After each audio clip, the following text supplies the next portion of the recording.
வீட்டிலேயே எளிதாக உருளைக்கிழங்கு கச்சோரி செய்வது எப்படி? தேவையான பொருட்கள்: மைதா மாவு 1½ கப், உப்பு தேவையான அளவு, எண்ணெய் 2 தேக்கரண்டி. மாவிற்கு கலக்க தண்ணீர் தேவைக்கு ஏற்ப. மாவு பிசைய. பூரணத்துக்குள் வைப்பதற்கு செய்ய உருளைக்கிழங்கு 3 நன்கு வேக வைத்து நறுக்கியது. இஞ்சி பூண்டு விழுது 1 மேசைக்கரண்டி. சீரகம் 1 ஸ்பூன். பச்சை மிளகாய் 2 நறுக்கியது.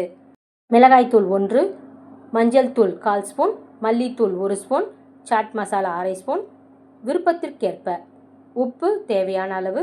கொத்தமல்லி சிறிதளவு நறுக்கியது. எண்ணெய் 1 மேசைக்கரண்டி. பொரிக்க தேவையான அளவு எண்ணெய். உருளைக்கிழங்கு கச்சோரி செய்முறை: ஒரு பெரிய பாத்திரத்தில் மைதா, உப்பு மற்றும் 2 மேசைக்கரண்டி எண்ணெய் சேர்த்து நன்றாக கலக்கவும். பின்னர் சிறியது சிறியதாக தண்ணீர் சேர்த்து மென்மையான மாவாக பிசையவும். பின்னர் அந்த மாவை ஈரத்துணியில் மூடி 20 நிமிடங்களாவது ஊற வைக்கவும். அதன் பின் ஒரு வாணலியில் 1 மேசைக்கரண்டி எண்ணெய் ஊற்றி அதில் சீரகம் போட்டு தாளிக்கவும். பின்னர் இஞ்சி பூண்டு விழுது, பச்சை மிளகாய் சேர்த்து வதக்கவும். மாவை சிறிய உருண்டைகளாக உருட்டி ஒவ்வொன்றையும் சப்பாத்தி போல தட்டவும். அதன் மத்தியில் பகுதியில் தயார் செய்து வைத்த இருந்த சிறிய உருளைக்கிழங்குகளை பூரி பிணை வைத்து அதை சிறிது இறுக்கமாக மூடிய பிறகு கை வைத்து சிறிது தட்டவும்.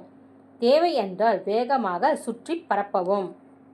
இதனைத் தொடர்ந்து ஒரு வாணலியில் எண்ணெய் நன்றாக காய வைத்து காய்ந்தவுடன் கச்சோரிகளை மிதமான தீயில் பொன்னிறமான மிதமான அளவிற்கு மொறுமொறுப்பாக பொரித்தெடுக்கவும். அடுத்து ஒரே நேரத்தில் அடுத்தடுத்து பொரித்து எடுக்கவும். இப்பொழுது உருளைக்கிழங்கு கச்சோரி தயிர் உருளைக்கிழங்கு கச்சோரி சட்னி, தயிர் அல்லது சாஸுடன் சாப்பிட ஏற்றது. தனித்துவமான சிறிது இனிப்பு, சிறிது காரம், சிறிது புளிப்பு ஆகிய அனைத்தும் ஒன்றாக கலந்து வரும் இந்த கச்சோரி இடைப்பட்ட பசியை போக்க கூடியது.